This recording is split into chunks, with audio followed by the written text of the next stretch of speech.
皆さん、こんにちは。カウンセリング&コーチングワンポイントゼミ第16回になります。今日のテーマはインナーチャイルドです。アダルトチルドレンという呼び方などもございます。私、心理カウンセラーをしておりますが、お越しになるクライアントさん、多くの方がこのインナーチャイルドを抱えていて、なんかこうね、もやもやするな、不安だなとか、生きづらいな、このような方が多いなと実感しております。そこで今日は、このインナーチャイルドについて考えてみようと思います。お時間にしまして7分、8分でございます。どうぞ最後までご視聴のほどお願いいたします。先に2点ほど、お伝えさせてください。まずこのインナーチャイルドなんですけども、これは生きづらさを抱えている方たちということであって、病名ではありません。そこはお間違いないようにお願いしますね。それから2つ目、この1回の動画で全てをお伝えすることはできません。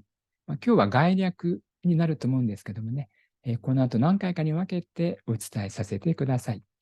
さあ、では、ここからね、概略なんですけども、インナーチャイルドの概略としまして、特徴、今日は3つプラス1つ挙げてみようと思います。1つは、機能不全家族に育つということです。これ、どのようなことか。家族が家族としての機能を全うしていないよっていうことですね。多くは、親が親らしい機能を果たしていない家族。ここに育つ子供さんたちということになります。それから2つ目。周囲の視線を過剰に気にするという点があります。自分ってどう思われてるの？私ってどうなのかしら？周りの線ばっかり気にしてしまうよっていうことです。そして3つ目。正しさを優先させるっていう点です。本来私たちは物事を判断するときに、正しさや損得や心地よい、心地悪い、こういったものもね、総合的に判断すると思うんですけども、正しさを優先させる。そして、心地よさが後回しになりますよっていうことです。特徴としまして、プラスアルファ、もう一つ挙げましたけども、この1、2、3は多くの方に共通して見られます。そして、この米印はね、見られる方もいらっしゃいますし、そうではないよっていう方もいらっしゃるということです。さあ、自分を客観視するって書いてあります。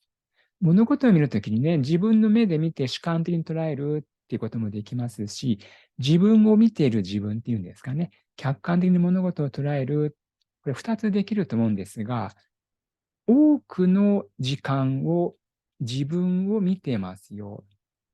どこかこう自分のことではないような受け止め方をしてますよっていう方もいらっしゃるんですね。そこでこれをね、特徴の4つ目として挙げてみました。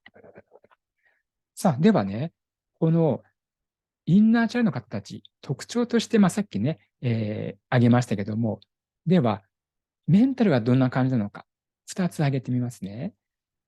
不安やモヤモヤを抱えやすくなります。本当は私たちはですよ、子供の時にね、あれがやりたいんだよ、これやりたいんだよ、とか、いろんなことをね、周りとこうやり取りをしながら、自分の考えをちゃんと喋ったり、自分の感情をね、思いっきりこう外に出したりってできるんですけども、なかなかそういったことができずに大きくなってしまいます。そうしますとね、なんかここにこう欲求不満っていうんですかね、もやもやもやもやして不安を感じやすくなります。そして二つ目としまして、親に縛られているっていう感覚があります。親というか、これ親の価値観ですね。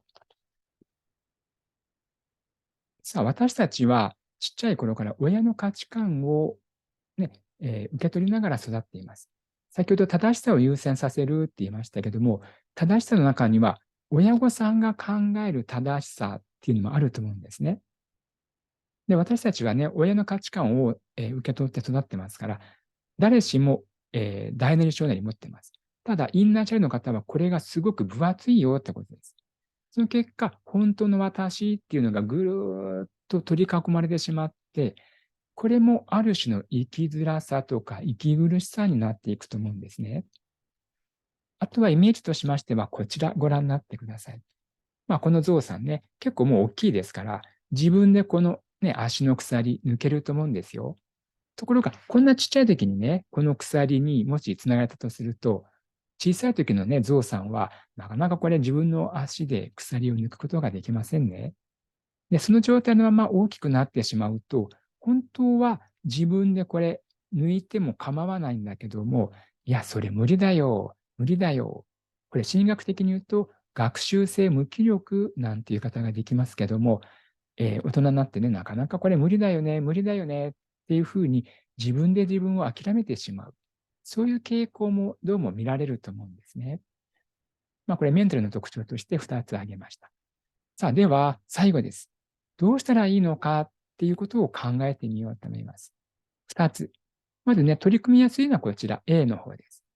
五感、ね、私ね、よく、五感を取り戻そうっていうことをクライアントさんにもお伝えしてますし、Facebook やブログなどにも投稿してますけども、先ほどね、正しさっていうものを優先するんだってお伝えしました。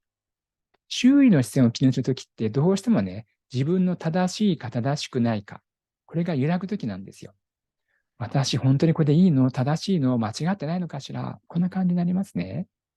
そこで、自分からこの心地よさをちゃんと見つけましょうねっていうことです。五感をちゃんと使って自分の心地よさを取り戻しましょう。ね、これ途中でもお伝えしました。私たちは生まれてくるときに、心地よさ、または心地悪さっていうものは、先天的に持って生まれてきていますね。だからそれを取り戻しましょうっていうのが一つ目です。二つ目は、安全や安心の場を確保していきましょうねっていうことです。で今日はね、概略ですから、細かいことまではお伝えできませんけども、インナーチャイルドの概略についてね、今日はお伝えしました。いかがでしたでしょうか。